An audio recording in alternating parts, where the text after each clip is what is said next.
நீங்க சம்பளத்திற்காக வேலை செய்கிறீங்களா அல்லது சம்பளம் உங்களுக்காக வேலை செய்ய வைக்கிறீங்களா? ஒரு விவசாயியின் மகன் ஒரு ரூபாய் முதல் பங்கு சந்தை வரை எப்படி பயணிச்சார் தெரியுமா?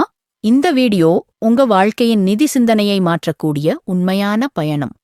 கடைசி வரை பாருங்கள். எனது பெயர் கார்த்திக். நான் ஒரு விவசாயியின் மகன். எங்கள் குடும்பம் தலைமுறை தலைமுறையாக விவசாயத்தையே நம்பி வாழ்ந்து வந்தது. எங்கள் கிராமத்தில் 5 ஏக்கர் பரப்பளவு கொண்ட ஒரு சிறிய நிலம் எங்களுக்குச் சொந்தமாக இருந்தது. என் அப்பா அந்த நிலத்தில் நெல், கரும்பு என பல பயிர்களை பயிரிட்டு அவற்றிலிருந்து வரும் வருமானத்தைக் கொண்டு எங்கள் குடும்பத்தை காப்பாற்றி வந்தார். என் அப்பா மிகவும் கடின உழைப்பாளி. காலையில் சூரியன் உதிக்கும் முன் வயலுக்குச் சென்று இரவு இருட்டும் வரை உழைப்பார். அவரது உழைப்புக்கு ஏற்ற பலனும் கிடைத்தது. ஒவ்வொரு அறுவடைக்குப் பிறகும் நல்ல லாபம் கிடைக்கும். ஆனால் என் அப்பாவுக்கு ஒரு பழக்கம் இருந்தது. அவருக்கு வரும் லாபத்தை அப்படியே செலவு செய்து விடுவார். புதிய ஆடைகள் வாங்குவது, உறவினர்களுக்கு பரிசுகள் கொடுப்பது, திருவிழாக்களில் தாராளமாக செலவழிப்பது என்று கிடைத்த பணத்தை அப்படியே கரைத்து விடுவார். பணம் சம்பாதிப்பதே செலவு செய்யத்தான் என்று அவர் அடிக்கடி சொல்வார். அவரது இந்தச் செலவு செய்யும் பழக்கம் கடைசி காலத்தில் அவருக்கு பெரும் கஷ்டத்தை கொடுத்தது. அறுவடையில்லாத காலங்களில், மழை பொய்த்துப் போகும் காலங்களில் அல்லது எதிர்பாராத செலவுகள் வரும்போது அவரிடம் 1 ரூபாய் கூட இருக்காது. அப்போதுதான் பணத்தின் அருமையை உணர்வார். ஆனால் அப்போதும் கூட சேமிக்க வேண்டும் என்ற எண்ணம் அவருக்கு வரவில்லை. கடவுள் இருக்கிறார், அவர் பார்த்துக் கொள்வார் என்று கூறிக்கொள்வார். வயதான காலத்தில் உடல்நலம் குன்றி மருத்துவச் செலவுகளுக்குக் கூட அவரிடம் பணம் இல்லை. அப்போதுதான் நான் பணத்தின் முக்கியத்துவத்தை உணர்ந்தேன். நான் என் அப்பாவைப் போல ஆகிவிடக்கூடாது என்று முடிவு செய்தேன். நானும் அதே வயலில் என் அப்பாவோடு சேர்ந்து வேலை செய்ய ஆரம்பித்தேன். வயலில் நெற்களை அறுத்து அவற்றை விற்பனை செய்த பிறகு வரும் லாபத்தில் ஒரு பங்கைச் சிறிது சிறிதாகச் சேமிக்க ஆரம்பித்தேன். எனக்குச் சேமிக்கும் பழக்கத்தை யாரும் சொல்லிக் கொடுக்கவில்லை. பள்ளியிலோ கல்லூரியிலோ சேமிப்பது எப்படி என்று யாரும் கற்றுத்தரவில்லை. ஆனால் நான் வயலில் நெற்களை அறுத்து வைக்கும்போது அதில் வரும் ஒரு தொகையை முதலில் உண்டியலில் சேமிக்க ஆரம்பித்தேன். என் சிறு வயதில் நான் ஒரு உண்டியல் வாங்கினேன். அது ஒரு சிறிய மண் உண்டியல். ஒவ்வொரு நாளும் வயலில் வேலை செய்து கிடைக்கும் சிறு தொகையை அந்த உண்டியலில் போட்டு வந்தேன். சில சமயம் 1 ரூபாய், சில சமயம் 2 ரூபாய், இப்படி சிறிது சிறிதாகச் சேமித்தேன். உண்டியல் நிரம்பியதும் அதை உடைத்து அதிலிருந்த பணத்தை எண்ணிப் பார்ப்பது எனக்கு ஒரு பெரிய மகிழ்ச்சியை கொடுத்தது. அந்த பணத்தை அப்படியே செலவு செய்யாமல் அதில் ஒரு பகுதியை மீண்டும் உண்டியலில் போட்டு மீதியை என் அம்மாவிடம் கொடுத்து வைப்பேன். உண்டியலில் சேமிக்கும் பழக்கம் எனக்கு ஒரு நம்பிக்கையை கொடுத்தது. என் சேமிப்பு வளர்வதைக் கண்டதும் எனக்கு மேலும் சேமிக்க வேண்டும் என்ற ஆர்வம் ஏற்பட்டது. பிறகு சிறியதாக ஒரு வங்கிக் கணக்கைத் தொடங்கினேன். உண்டியலில் சேமித்த பணத்தை வங்கிக் கணக்கில் போட்டு அதில் சேமிக்க ஆரம்பித்தேன். வங்கியில் பணம் சேமிக்கும்போது அதற்கு வட்டி கிடைக்கிறது என்பதை அறிந்ததும் நான் ஆச்சரியப்பட்டேன். என் பணம் தானாகவே வளர்வதைக் கண்டதும் சேமிப்பின் சக்தி எனக்குப் புரிந்தது. வங்கியில் சேமிப்பது ஒரு நல்ல ஆரம்பம். ஆனால் இன்னும் வேகமாக பணத்தை வளர்க்க முடியுமா என்று யோசித்தேன். அப்போதுதான் எனக்கு பங்குச்சந்தை பற்றி தெரிய வந்தது.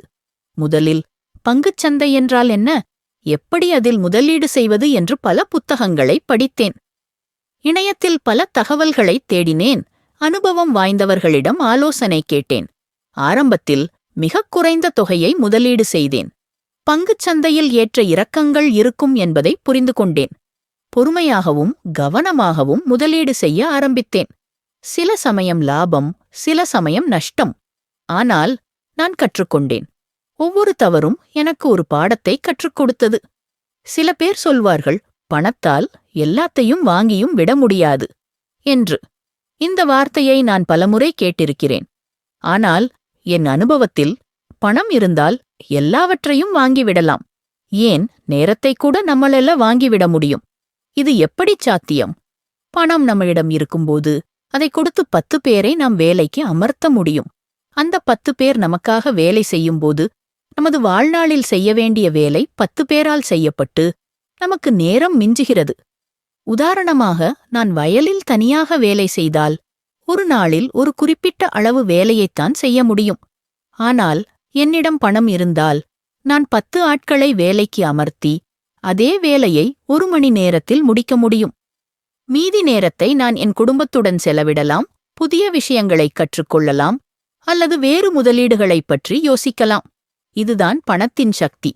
பணம் என்பது வெறும் காகிதம் அல்ல. மேலாண்மை, சேமிப்பு, முதலீடு போன்ற விஷயங்கள் பாடத்திட்டத்தில் சேர்க்கப்பட வேண்டும். அப்போதுதான் வருங்கால சந்ததியினர் நிதி ரீதியாக வலிமையுடன் இருப்பார்கள். நாம் இன்று ₹1 சேமித்து நாளை ₹2 சேமித்து வாரம் முடிவில் ₹30 சேமித்தால் வருடத்தில் என்ன ஆகும் என்று நீங்களே பாருங்கள். ₹1, ₹2 என்று சிறிய தொகையாகத் தோன்றலாம். ஆனால் இந்தச் சிறிய சேமிப்புகள் காலப்போக்கில் பெரிய தொகையாக மாறும். நாம் கற்றுக்கொள்ள வேண்டிய விஷயம் என்னவென்றால், நமது அப்பா ஏழையாக இருந்து ஏழையாகவே இருந்துவிட்டார். ஆனால் நாம் அவ்வாறு இல்லாமல் எதையெல்லாம் விட்டு அல்லது எதன் மூலம் காசு சம்பாதிக்க முடியாது என்பதை நாம் தினந்தினம் கற்றுக்கொள்ள வேண்டும். உதாரணமாக எடுத்துக்கொண்டால், பழைய காகிதங்களை எடுத்து நாம் போட்டு அதன் மூலம் வரும் காசை ஒரு வங்கி கணக்கில் கூட்டு வட்டியில போட்டுடுங்கள்.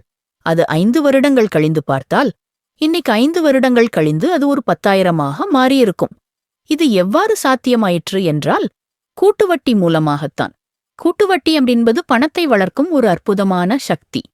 நீங்கள் ஒரு தொகையை வங்கியில் அல்லது வேறு ஒரு முதலீட்டில் முதலீடு செய்யும்போது அதற்கு வட்டி கிடைக்கும். அடுத்த முறை வட்டி கணக்கிடும்போது உங்கள் அசல் தொகை மற்றும் ஏற்கனவே கிடைத்த வட்டி இரண்டையும் சேர்த்து வட்டி கணக்கிடப்படும். இதனால் உங்கள் பணம் வேகமாக வளரும். ஆல்பர்ட் ஐன்ஸ்டீன் கூட்டுவட்டி என்பது உலகின் 8வது அதிசயம் என்று கூறினார். இந்த சக்தியை புரிந்து கொண்டு பயன்படுத்தினால் உங்கள் நிதி நிலைமை நிச்சயம் உயரும். நீங்கள் தேடுங்கள், உங்களுக்கான தொகையைத் தவிர மற்ற தொகையை வங்கிக் கணக்கிலோ அல்லது ஏதாவது சேமிப்பிலோ நீங்கள் இன்றைக்கு போட்டு வைத்துவிட்டு அதை மறந்துவிடுங்கள். 10 வருடங்கள் அல்லது உங்களுடைய 50 வயதுக்குப் பிறகு நீங்க சென்று பார்க்கும்போது அது மிகப்பெரிய துணையா இருக்கும். எதிர்பாராத மருத்துவச் செலவுகள், என் குழந்தைகளின் கல்விச் செலவுகள், ஓய்வுகால வாழ்க்கை என பல விஷயங்களுக்கு இந்த சேமிப்பு உங்களுக்கு பாதுகாப்பாக இருக்கும். நமக்கு நிறைய பேர் அட்வைஸ் பண்ணியிருப்பாங்க, சேமிக்க பழகிக்கொள் என்று. ஆனால் நாம் இந்த காதில் வாங்கி அந்த காதில் விட்டு விடுவோம். ஏனென்றால் நாம் வாங்கும் சம்பளம் நமது செலவிற்கே சரியாக இருக்கும் என்று நினைப்போம். இதுதான் பலரின் மனநிலை. ஆனால் இதுக்கு ஒரே சொல்யூஷன் என்னவென்றால், நாம் 10,000 சம்பளம் வாங்குகிறோம் என்றால் நமது சம்பளம் ₹8,000 என்றுதான் மனதில் கணக்கு வைத்துக் கொள்ள வேண்டும். 2,000ஐ சேமிக்க பழகிக்கொள்ள வேண்டும். இது எல்லாவற்றிற்கும் பெரும் உதாரணமாக, நீங்கள் 1,00,000 வாங்குகிறீர்கள் என்றால் உங்களுடைய சம்பளத்தை நீங்கள் ஒரு 70,000ஆக வைத்துக் கொள்ளுங்கள். மொத்தம் 30,000ஐ சேமித்துக் கொள்ளுங்கள். இந்த மனநிலை மாற்றம்தான் சேமிப்பின் முதல் படி. நீங்கள் சம்பளம் வாங்கியதும் முதலில் சேமிக்க வேண்டிய தொகையை எடுத்து தனியாக வைத்துவிடுங்கள். மீதிப் பணத்தை வைத்து உங்கள் செலவுகளைச் சமாளிக்கப் பழகுங்கள். ஆரம்பத்தில் இது கடினமாக இருக்கலாம். ஆனால் காலப்போக்கில் இது ஒரு பழக்கமாக மாறிவிடும். நீங்கள் சேமிக்கும் பணத்தை அவசரத் தேவைகளுக்காக ஒரு சேமிப்புக் கணக்கிலும் நீண்டகால இலக்குகளுக்காக முதலீடுகளிலும் பிரித்துப் போடலாம். என் அப்பாவிடம் நான் கற்றுக்கொண்ட பாடம் இதுதான். பணம் என்பது வெறும் காகிதம் அல்ல. அது ஒரு பாதுகாப்பு, ஒரு சுதந்திரம், ஒரு வாய்ப்பு. அதைச் சரியாகப் பயன்படுத்தினால் அது உங்கள் வாழ்க்கையை மேம்படுத்தும். சேமிப்பு என்பது ஒரு பழக்கம். அதை இப்போதே தொடங்கினால் வருங்காலத்தில் நீங்கள் நிதி ரீதியாக வலிமையுடன் இருப்பீர்கள். என் அப்பா செய்த தவறுகளை நான் செய்யவில்லை. நான் சேமிக்க ஆரம்பித்தேன், முதலீடு செய்ய ஆரம்பித்தேன், நிதி ரீதியாகச் சுதந்திரமாக வாழ ஆரம்பித்தேன். என் குடும்பத்தையும் பாதுகாத்தேன். இதுதான் பணத்தின் முக்கியத்துவம் மற்றும் சேமிக்கும் கலை.